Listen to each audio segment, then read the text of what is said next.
ये प्रकट शब्द है, और ये प्रकट शब्द दार्शनिक और सैद्धांतिक।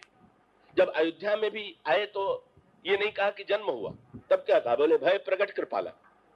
कौशल्या जी के सामने श्री राम प्रकट हुए, और उसका भी तात्विक तात्पर्य क्या है? भय प्रकट का भी तात्पर्य क्या है? तो उसको गोस्वामी जी ने एक दूसरे दृष्टांत के द्वारा यूं समझाया कि जैसे प्राचीन काल में लकड़ी के घर्षण के द्वारा अग्नि उत्पन्न करते थे, जिसको अरण्य मंथन कहते थे। जब यज्ञ आदि होता था तो उसमें लकड़ी का घर्षण करके ही आग को उत्पन्न किया जाता था, और इसका अर्थ है कि जब लकड़ी से अग्नि प्रकट होती है तो इसका अर्थ है कि लकड़ी में अग्नि है। पर लकड़ी में अग्नि होते हुए भी लकड़ी में रहने वाली अग्नि जो है वो हमारी आपकी समस्या का समाधान कर सकती है क्या? नहीं। आप लकड़ी के सामने बैठ जाइए ठंड के दिनों में, कि इसमें तो आग भरी हुई है, पर थर थर कांप रहे हैं, जरा भी उसमें कहीं ऊष्मा का अनुभव नहीं हो रहा है। आप लकड़ी पर चाय चढ़ा दीजिए, का घंटों क्या बरसों तक उस पर बर्तन रखे रहिए तो भी उसमें कहीं से गर्मी नहीं आने वाली। तो इसका क्या अर्थ हुआ?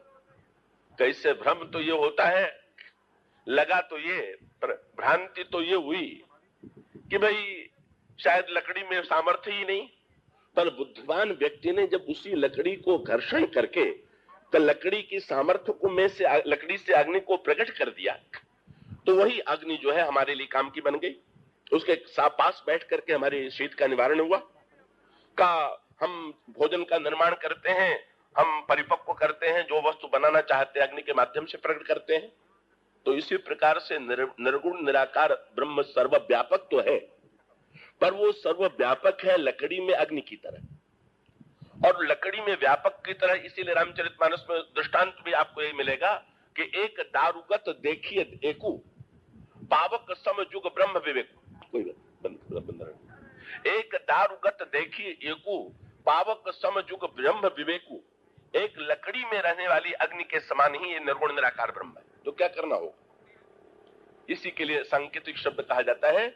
जैसे लकड़ी से अग्नि को प्रकट किया जाए, इसी प्रकार से रावण के अत्याचार से संत्रस्त होकर के जब पृथ्वी व्याकुल होती है, और पृथ्वी व्याकुल होकर के देवताओं मुनियों के पास जाती है, और मुनियों से भी सहायता नहीं मिलती तो देवताओं के पास जाती है, देवताओं से भी जब सामर्थ्य कार्य नहीं बनता है तो ब्रह्मा के पास जाती है, और तब सब मिलकर के विचार करते हैं कि इस समस्या का समाधान क्या है। आप अगर रामायण को गहराई से पढ़ेंगे तो आप लोग को लगेगा कि जब भी समस्या का हम समाधान ढूंढने के लिए चलें तो उसका क्रम केवल वो त्रेता युग का ही सत्य नहीं है, वो प्रत्येक युग का सत्य है। और प्रत्येक युग का सत्य क्या है कि ईश्वर के होते हुए भी रावण का अत्याचार, रावण मनमाना कार्य कर रहा है, उसमें ईश्वर हस्तक्षेप नहीं कर रहा है। अब उस समस्या का समाधान ढूंढने के लिए सबसे पहले तीव्र व्याकुलता किसके मन में? तो कहा गया पृथ्वी के मन में। तो पृथ्वी में ही व्याकुलता उत्पन्न हुई। इसका तात्पर्य क्या हुआ? ये पृथ्वी का एक नाम है संस्कृत में क्षमा, बड़ी क्षमाशालिनी है। पृथ्वी की गोद में रह करके हम लोग जाने कितने मनमाने कार्य करते हैं। पृथ्वी नहीं बोल रही है, पृथ्वी क्षमा में है। पर रामायण में क्या लिखा हुआ कि रावण के अत्याचार के विनाश की भूमिका तब बनी जब पृथ्वी बेचैन हो गई रावण के अत्याचार से। और इसका आध्यात्मिक तात्पर्य क्या है कि हमारे आपके जीवन में भी तो क्षमा के रूप में एक पृथ्वी विद्यमान है, और जब तक ये पृथ्वी रावण को क्षमा करती रहेगी, इसका अर्थ क्या हो? जब तक हम लोग पाप ताप को क्षमा करते रहेंगे तब तक ईश्वर की आवश्यकता ही नहीं है समाज में, ईश्वर का प्रश्न ही नहीं है। प्रश्न ये है कि हमारे अंतःकरण में जैसे पृथ्वी बेचैन हो गई थी रावण के अत्याचार से, क्या इसी प्रकार से बुराइयों के प्रति हमारे मन में बेचैनी हो गई है क्या? अगर हम लोग गहराई से झांक करके देखेंगे तो स्पष्ट देखेंगे हम लोगों के जीवन में बुराइयों से कहीं घृणा नहीं। हम लोगों के मन में कहीं अगर घृणा है तो बुराइयों के परिणाम से घृणा। चोरी से घृणा नहीं है, जेल जाने से घृणा है। ये दोनों अलग अलग बातें। हम जिसकी अगर कोई ऐसा बढ़िया उपाय निकल आवे कि चोरी कर और जेल न जाना पड़े तो फिर बहुसंख्यक लोग सभी उस दिशा में चलना चाहेंगे। और इसका अभिप्राय है कि हमारे मन में बुराई के प्रति घृणा नहीं, और जब तक बुराई के प्रति पाप के प्रति घृणा नहीं है तब तक ईश्वर के अवतार की आवश्यकता का प्रश्न ही नहीं। तो पहले ये इसीलिए नारद जी ने नारद जी के सोचने में थोड़ी भूल हो गई। नारद जी ने जब काम को क्षमा कर दिया और नारद के चरणों में काम प्रणाम करके चला गया, तो नारद सोचने लगे कि मैंने जो कार्य किया है विश्व के इतिहास में इतना बड़ा किसी ने कार्य किया है कि नहीं? क्या काम को मैंने जीत लिया? जो ही नारद जी ने सोचा मैंने काम को जीत लिया, तो शंकर जी का नाम याद आ गया। शंकर जी भी तो काम के विजेता है। पर नारद जी ने कहा नहीं, मुझ में और उनमें एक अंतर है। क्या? उन्होंने काम को जीता पर उनको काम पर क्रोध आ गया, और मैं इतना महान हूं कि मैंने काम को जीत भी लिया और क्रोध भी नहीं है। तो शंकर जी को क्रोध आ गया काम पर, मुझे तो नहीं आया। लगता तो यह है कि नारद जी का तर्क ठीक है, पर आगे चल करके व्यंग्य क्या दिखाई पड़ा कि नारद जी को बहुत क्रोध आया। और किस पर आया? राम पर क्रोध आया। अरे भाई, काम पर क्रोध कर लीजिए, राम पर तो क्रोध न कीजिए। जो व्यक्ति बुराई पर क्रोध नहीं करता है वो अच्छाई पर ही क्रोध करता है। पर नारद के मन में जब क्रोध आया तो फरकत अधर कोप मन माही सपदी चले कमलापति पाही, फिर तो क्रोध में भर करके भगवान को शाप देने के लिए चल पड़े। और इसका अर्थ है भाई, क्षमा कीजिए, पर बुराइयों को क्षमा करने की अगर आपने व्रत ले लिया है तो फिर ईश्वर के अवतरण की प्रक्रिया का प्रश्न ही नहीं। इसलिए पहले पृथ्वी में व्याकुलता हुई। फिर पृथ्वी कहां गई? मुनियों के पास गई। मुनि कौन है? ये मननशील। मनन के द्वारा समस्या का समाधान ढूंढा गया, पर मन के द्वारा भी समस्या का समाधान नहीं मिला, मनन के द्वारा भी। तब देवताओं के द्वारा ढूंढा गया। ये देवता पुण्य के द्वारा देव पद प्राप्त होता है, पुण्य के द्वारा पाप की समस्या का समाधान ढूंढा गया। पर पुण्य के द्वारा भी एक और पुण्य भी चलता रहता है, दूसरी ओर पाप भी चलता रहता है, इसलिए देवता भी समाधान नहीं दे सकते। तब ब्रह्मा के पास गए। ब्रह्मा कौन है? ब्रह्मा विचार के देवता का पहले मनन किया, फिर पुण्य का आश्रय लिया, फिर विचार दे के देवता के पास गए। विचार के देवता ने बता दिया, भाई तुम इधर उधर व्यर्थ मत भटको, केवल ईश्वर की सहायता से ही रावण की समस्या का समाधान हो। ठीक है, अब ईश्वर मिलेगा कहां? यहां तक तो बात ब्रह्मा ने बता दिया। और जब ईश्वर मिलेगा कहां ये विचार चलने लगा, तो जितने वहां देवता बैठे हुए थे अलग अलग स्थान बताने लगे। पूर्व वैकुंठ जाने का कोई कौका पैन थी बस प्रभु सोई। शंकर जी से पार्वती जी ने पूछा, आपने महाराज आप थे कि नहीं वहां? बोले मैं भी था। आपने क्या कहा? आपने निर्णय क्यों नहीं दे दिया? बोले तेई समाज गिरजा में रहे हूं, अवसर पाई बचने कहूं। जब इतने वक्ताओं का बोलना बंद हो तब न मैं बोलूं। कल लोग इतने विवाद में लगे हुए थे कि मुझे अवसर ही बोलने का नहीं मिल रहा था। तब विवाद में पड़े हुए थे, ईश्वर कहां मिलेगा? जब झगड़ा समाप्त नहीं हुआ तो लोगों ने शंकर जी की ओर देखा, और इसका क्रम क्या हुआ? पहले पृथ्वी में व्याकुलता, फिर मुनि माने मनन, फिर देवता का अर्थ है पुण्य, पुण्य के पश्चात ब्रह्मा विचार के देवता। पर समाधान कहां मिलेगा? आप शंकर जी के द्वारा मिलेगा। शंकर जी कौन है? भवानी शंकरो बंदे श्रद्धा विश्वास रूपिणो। और इसका अर्थ यह है कि अंत में जीवन की समस्या का जो समाधान मिलेगा वो क्रम की दृष्टि से मनन भी कीजिए, पुण्य भी कीजिए, विचार का भी आश्रय लीजिए, पर अंत में जाकर के आपको सुस्तुति प्राप्त होगी विश्वास के आधार पर। विश्वास जहां, बस वहीं पर आकर के शंकर जी की ओर लोगों ने देखा, महाराज आप बता दीजिए ना भगवान कहां है? तो शंकर जी ने तुरंत कहा, पहले आप लोग बता दीजिए कहां नहीं है। देश काल दिश विदिशौ माही कहो कहां जहां प्रभु नहीं। देवताओं ने कहा, महाराज ये दर्शन शास्त्र तो हम लोगों ने भी पढ़ा है, सुना है, पर देख नहीं रहे, हर जगह है, और इतना अत्याचार रावण का हो रहा है, कैसे हम मान लें कि हर जगह है? तो शंकर जी ने कहा है तो, पर प्रकट नहीं। ये प्रकट शब्द के लिए मैं बात आपसे कहना चाहता था, ये प्रकट जो है तो प्रकट कीजिए उसे, वो अव्यक्त को व्यक्त बनाइए। लकड़ी में व्याप्त अग्नि है, पर उस अग्नि को बाहर निकालना है। तब शक्ति को बाहर अभिव्यक्ति देने के लिए कोई माध्यम चाहिए। तब शंकर जी से देवताओं ने पूछा, महाराज उस ईश्वर को प्रकट कैसे करें? तब शंकर जी ने कहा, भाई वो है तो, पर कैसा है?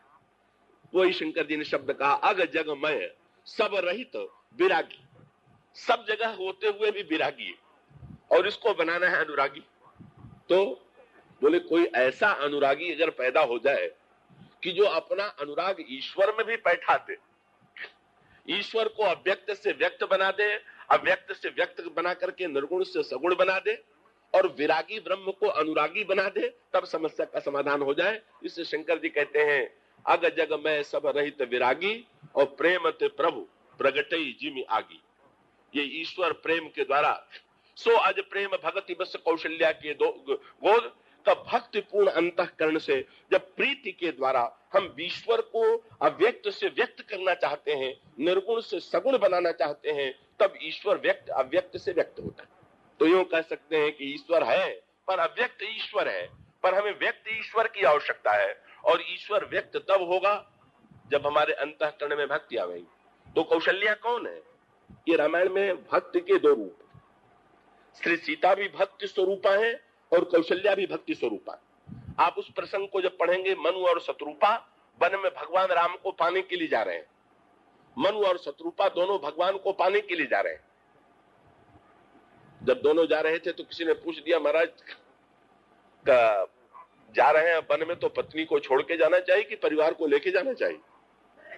तो गोस्वामी जी ने कहा, जो बिना परिवार लिए वन में चला जाएगा वो ईश्वर को पावेगा ही नहीं। परिवार कौन?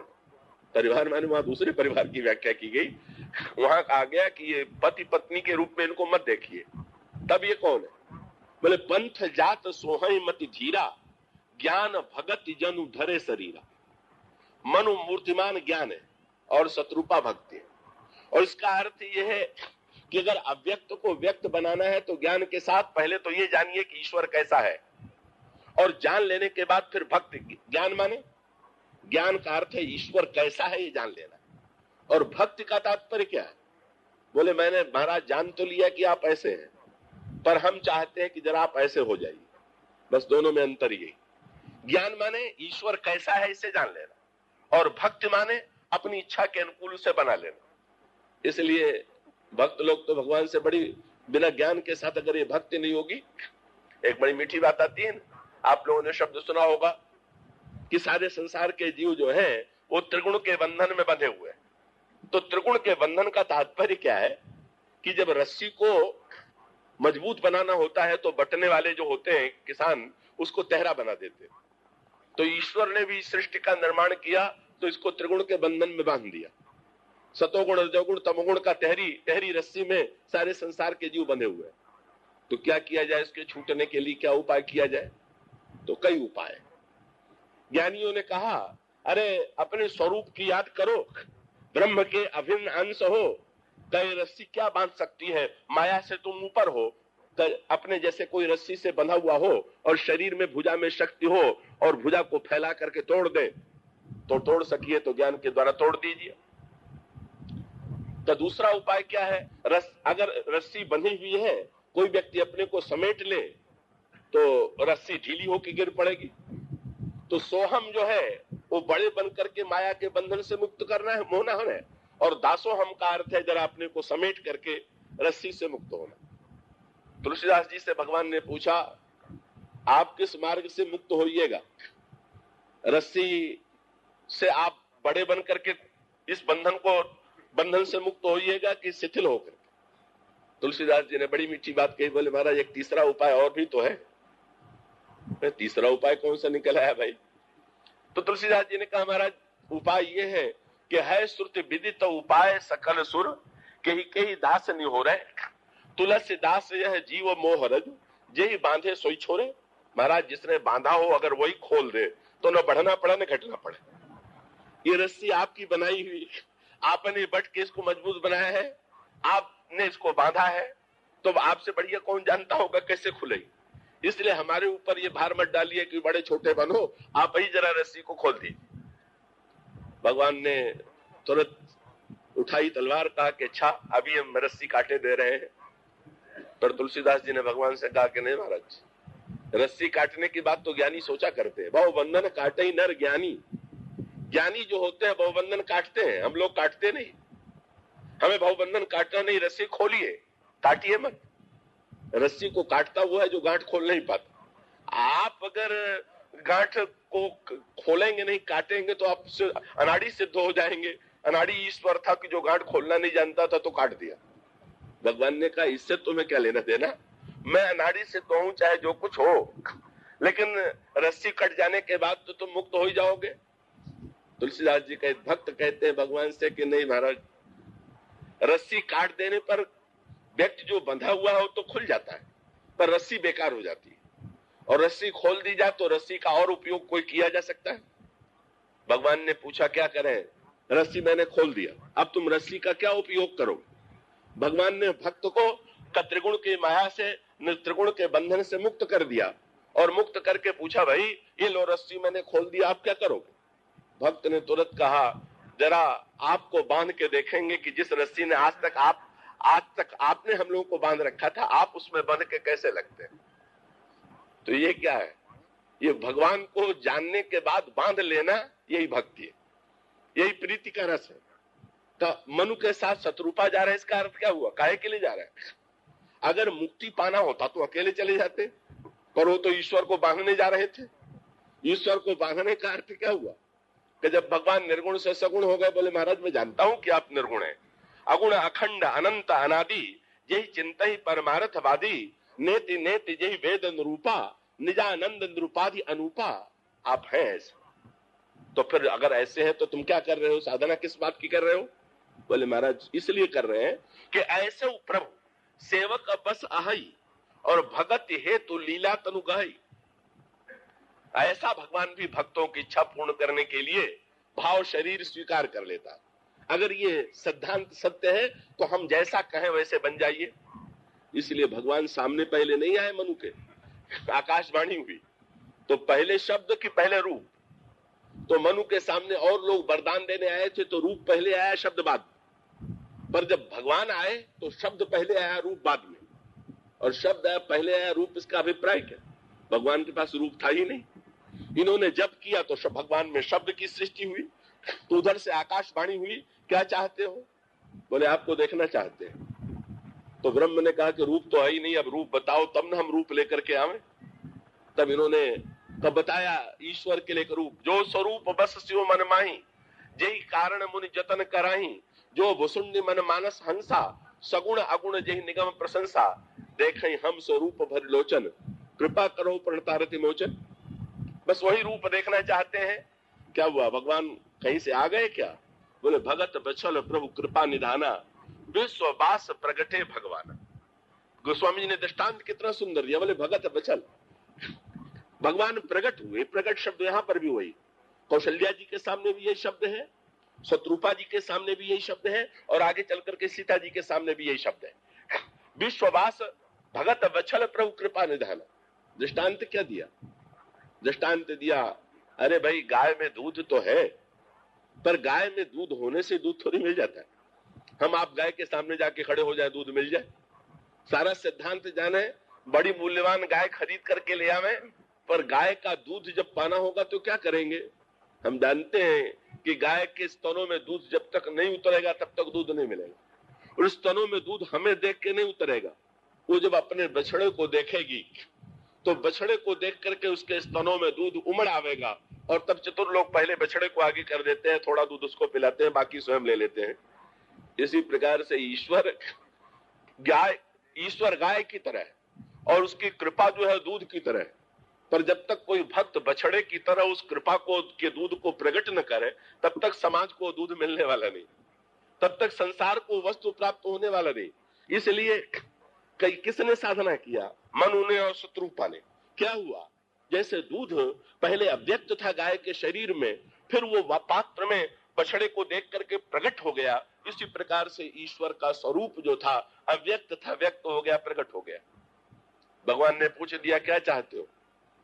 दूसरा होता तो कहता मुक्ति चाहिए। बोले कह रहा महाराज चाहो तो मैं समान सुख, हम तो बांधने वाले हैं, न हम मुक्त होंगे न आपको मुक्त होने देंगे। ये भक्त लोग की बात कहा करते हैं। केवट से भगवान ने कहा, केवट तुमने मुझे पार उतारा है, उतराई ले लो। केवट ने कहा नहीं लेंगे। बहुत हट किया तो केवट ने कहा देना चाहते हैं? हाँ, मुझे बिना दिए तो बड़ा संकोच रहेगा। तो केवट ने कहा एक उपाय है इसका। क्या? बोले फिरती वेरनाथ जो देबा, जो लौटती समय दीजिएगा वो मैं ले लूंगा। बड़ी विचित्र बात, अगर लेना है तो अभी ले ले, और लौटती समय क्या भगवान कोई व्यापार करने जा रहे थे कि वहां से अधिक लेके लौट करके आवेंगे कि जो दे देंगे? क्या आप किसी से कह दीजिएगा अच्छा भाई आगे चल के चुका दीजिएगा जब आपके पास हो जाए? तो अभी तो वनवासी त्यागी बन करके जा रहे हैं। केवट कहता है कि फिरती वेर, ये केवट का भगवान से विनोद है क्या? बोले महाराज अभी तक तो आप ही पार उतारा करते थे, पर आज पहली बार आप पार उतरने के लिए आए हुए हैं। लेकिन अंतर इतना ही है कि आप जिसको पार उतार देते हैं वो आवागमन से मुक्त कर देते हैं, पर मैं चाहता हूं कि न मैं आवागमन से मुक्त हूं, न आप आवागमन से मुक्त हो, आपका भी आना जाना बने ही रहे। ऐसा न हो कि उतराई दे के आप सदा के लिए छुट्टी पा जाए। इसलिए आवागमन आपका बना रहे, इसीलिए मैं चाहता हूं कि अभी नहीं बाद में। तो ये भक्त लोग क्या करते हैं, कभी ज्ञान का तात्पर्य है जब जीव आवागमन से मुक्त हो जाए, और भक्त का तात्पर्य जब भगवान भी आवागमन में, भगवान को भी आवागमन के बंधन में बांध दिया जाए। मनु ने तुरंत कह दिया, चाहो तुम ही समान सुत, प्रभु सनत कौन दुराओ। भगवान ने कहा अच्छा भाई मैं आऊंगा, आप उस शरीर से खोजो कह जाई, नृपतय तो तनय हो हम आई। अब अपनी तरह हम कहां खोजे, हम स्वयं ही आकर के तुम्हारे पुत्र बन जाएंगे। प्रसन्न हो गए, चाहते यही थे। यही मनु और शत्रुपा आगे चल करके दशरथ और कौशल्या बने। तो ज्ञान जो था वो दशरथ बना और भक्ति जो है वो कौशल्या बनी। तो कौशल्या भी भक्ति है और सीता जी भक्ति है, इसमें भ्रमित होने की आवश्यकता नहीं। ये जो साधना भक्ति है वो कौशल्या, और जो चरम सिद्धा भक्ति है, जो परा भक्ति है वो श्री सीता जी। का साधना मूलक भक्ति का स्वरूप अगर समझना हो तो कौशल्या जी के द्वारा, और सिद्धा भक्ति का स्वरूप अगर समझना हो तो श्री सीता जी के द्वारा। तो भगवान राम सबसे पहले प्रकट कहां हुए? पहले वन में मन शत्रुपा के सामने प्रकट हुए, ज्ञान भक्ति के सम्मिलित प्रयास के बाद भगवान प्रकट हुए। फिर अयोध्या में प्रकट हुए, कब? भय प्रकट कृपाला दीन दयाला। भगवान प्रकट हो गए कौशल्या जी के सामने। कौन है? कौशल्या हितकारी। कौशल्या जी ने जब देखा ब्रह्म को तो आश्चर्यचकित हो गई। बोले ये ब्रह्म इस उदर में कैसे आया होगा? भगवान ने कहा ये तो आपकी इच्छा के अनुकूल व्यवहार किया गया है, आपने जो जैसा कहा वैसा मैं बन गया। आगे बताइए अब मैं क्या करूं? मां ने तुरंत कहा कि जय शिशु लीला अति प्रिय शीला। अब तो जब मनुष्य बन करके आई गए हो तो अधूरे मनुष्य क्यों? बालक जब जन्म लेते हैं तो रोते हैं, तुम तो हंसते हुए आए, इसलिए अब यहां आए हैं तो हंसना छोड़ करके अब चतुर हैं बोलने में। ये किसी से कहा जाए कि आप रोइए तो ये तो अशिष्टता की पराकाष्ठा मानी जाएगी, और कहना तो यही था, तो बड़ी चतुराई से कहा। बोले बालकों वाली लीला कीजिए, और इसका अर्थ कि अन्यत्र किसी से रोने के लिए कह दिया जाए तो व्यक्ति बुरा माना जाता है, पर अभिनेता को रोने के लिए कहा जाए और अभिनेता बढ़िया रो दे तो बड़ा प्रसन्न होता है कि इतना बढ़िया मैं रोया कि सबको मैंने रुला दिया। इसलिए बोले नाटक में तो रोना है, रो लीजिए। और जब श्री राम रोए तब आंसू आ गया। सुन बचन सुजाना रोदन ठाना। तुलसीदास जी से किसी ने पूछा, ईश्वर तो नीचे आ गया, ऊपर से नीचे उतर आए, नाम वाला बन गया, रूप वाला बन गया, अब आंसू बहाने भी लगा। अब जब ईश्वर रो रहा है तो हम लोग क्या करें? हम लोग भी इसके साथ में संवेदना में आंसू बहावें? वो स्वामी जी ने कहा नहीं नहीं, बिल्कुल ऐसी भूल नहीं करना। क्या करना? बोले यह चरित्र जगाम है, ईश्वर रो रहा है तो आइए हम लोग गाना प्रारंभ कर दें।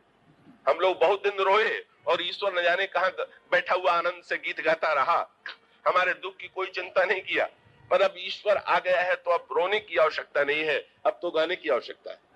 और उससे भी बढ़िया विनोद तुलसीदास जी ने ये किया। अभी आप देखते हैं उमाशंकर कथा कह रहे थे, आसन खाली हुआ, मैं बैठ गया, का एक वक्ता रहे, दूसरा वक्ता न रहे, तीसरा वक्ता, आसन थोड़ी खाली, कोई पद है, पद पर एक व्यक्ति रहता है, पद से निवृत्त होता है तो दूसरा व्यक्ति उस पद पर बैठ जाता है, पद थोड़ी खाली रखा जाता। तुलसीदास जी ने भी कहा, बोले भगवान राम रो रहे हैं, आइए हम लोग गाना प्रारंभ करें। और गाने का फल क्या होगा?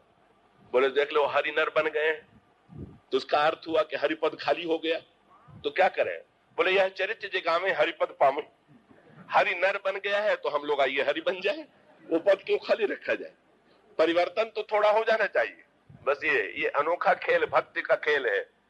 भक्त के सामने जब ईश्वर आता है तब वो सचमुच कई अनोखा, मानो भक्त ये कहता है कि महाराज आप तो अपने धाम में जीव को आने का निमंत्रण देते हैं। गीता में कहते हैं यद्यत्वा निवर्तन्ते तद्धाम परमम मम।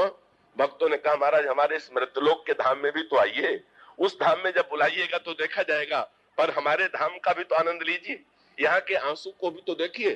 और ईश्वर अभिव्यक्त हुआ और कौशल्या जी ने, अब कौशल्या जी के द्वारा कौशल्या की गोद में ब्रह्म बढ़ रहा है, आगे बढ़ता हुआ उसके अंतःकरण में कौशल्या अम्मा उसके अंतःकरण में प्रीति उत्पन्न करती हैं, लेकिन वो समग्रता जो परम अनुराग का उदय है ब्रह्म के अंतःकरण में, वो कौन करेगा? फिर गोस्वामी जी ने कहा सीता जी के सामने फिर से प्रकट हो रहे हैं। अभी मनु जी के सामने प्रकट हुए थे वन में, और फिर शत्रुपा जी के कौशल्या जी के सामने प्रकट हुए नगर में। और उसका अर्थ ये भी बता दिया गया कहां प्रकट होंगे, वन में कि नगर में। बोले भाई क्या पता उनकी मौज कहां हो जाए, कभी वन में प्रकट हो जाए, कभी नगर में प्रकट हो जाए, कभी राजमहल में, कभी तपस्वी के घर में। आप कहां प्रकट हो रहे हैं? उस वाटिका में, लता भवन थे प्रकट में। अब लता भवन से भगवान प्रकट हुए। किसी ने कहा महाराज बार बार आप प्रकट कर रहे हैं, अब क्या रह गया? बोले पहली बार प्रकट तो हुए पर ईश्वर बन करके आए। भक्ति ने मांग किया कि नहीं बेटे बन करके आइए, तो अब ईश्वर जो है और उदार हो गया और पास आ गया। पहले आया था तो बड़ा बन करके आया था, पर जब पुत्र बन करके कौशल्या जी के सामने, पहले कौशल्या जी और मनु ने, शत्रुपा और मनु ने दोनों ने दंडवत किया था, पर अब भगवान के सामने अब उल्टी बात हो गई। अयोध्या में जब ब्रह्म आया तो अब कौशल्या जी दंडवत नहीं करती, ब्रह्म ही कौशल्या जी को दंडवत करता, ब्रह्म ही मनु को प्रणाम करता। और अब जो रही सही कमी है वो कौन पूरा करेगा?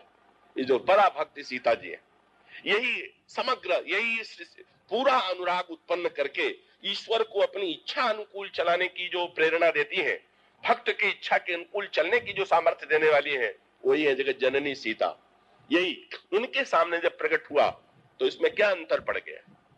गोस्वामी जी ने एक मीठा संकेत किया, इसकी विस्तृत व्याख्या तो हम कल करेंगे, केवल इतना सूत्र संकेत के रूप में दे दे। सखियों ने सीता जी से कहा कि जरा आंख खोल करके तो देखिए, ये दार्शनिक भाषा है, आंख मूंद के देखें कि खोल के देखें। तो सखियों का संकेत था निर्गुण निराकार को तो आंख मूंद देख के, मुंह मूंद करके देखना ठीक, पर जब सगुण साकार होके प्रकट हो गया और उसके बाद भी आंखें ही मूंदे रहे, तो फिर सगुण साकार होने का लाभ क्या हुआ? जरा खोलिए तो आंख। अब तो लता कुंज से ब्रह्म प्रकट हो गया, ईश्वर प्रकट हो गया। श्री सीता जी ने कहा कि नेत्र खोल करके क्या देखें? बोले एक नई बात है, ये झांकी कहीं नहीं मिलेगी। क्या? बोले मोर पंख, देखिए तो इनके सिर पर क्या बना हुआ, मोर पंख सिर सोहतनी के, इनके माथे पर मोर पक्ष बना हुआ। और इसका सीधा सा तात्पर्य क्या हुआ कि जब तक सीता जी के सामने ब्रह्म नहीं आया तब तक निष्पक्ष था, पर जब सीता जी के सामने प्रकट हुआ तो पक्षधर होकर के हुआ। ये मोर पक्ष जो है, ये रामायण में पक्षी शब्द जो है पक्षपात का प्रतीक है। काकभूषुंड जी को शाप दे दिया गया था, तेरे मन में बड़ा पक्षपात है इसलिए जा तू पक्षी हो जा।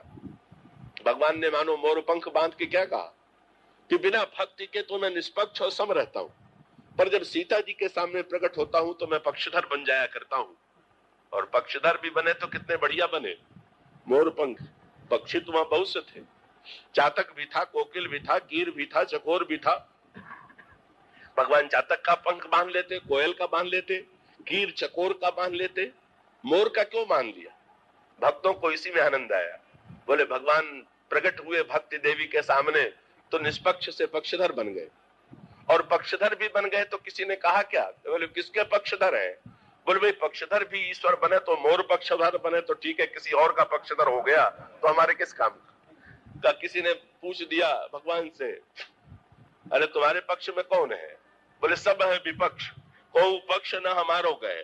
तब बोले मोर पक्ष वारो, तू ही मोर पक्ष वारो है। महाराज आपने मोर पक्ष पर बांधा है तो मोर पक्षधारी तो आप ही हैं, हम आप ही के लिए कह सकते हैं कि आप मेरे पक्ष को धारण करने वाले। ईश्वर में पक्षपात की सृष्टि करके, राग की सृष्टि करके, प्रीति की सृष्टि करके जो संसार के जीवों के प्रति ईश्वर की करुणा को अभिव्यक्त करती हैं, वही जगत जननी श्री सीता है। तो साधारण दृष्टि से यदि देखें तो उस वाटिका में भगवान राम और श्री सीता सबसे पहले एक दूसरे को देखते हैं और दोनों के अंतःकरण में एक दूसरे के प्रति स्नेह और राग का उदय होता है। पर उस समग्र पृष्ठभूमि पर यदि विचार आप करें तो इस प्रसंग में कुछ विचित्र प्रकार का अटपटापन और विरोधाभास भी प्रतीत होगा। एक तो परंपरा यह है कि जहां श्रृंगार रस हो, श्रृंगार रस के पूर्ण परिपाक के लिए यह अत्यधिक आवश्यक है कि श्रृंगार रस की अभिव्यक्ति न तो अपने से बड़े के समक्ष हो सकती है और न तो छोटे के समक्ष हो सकती है,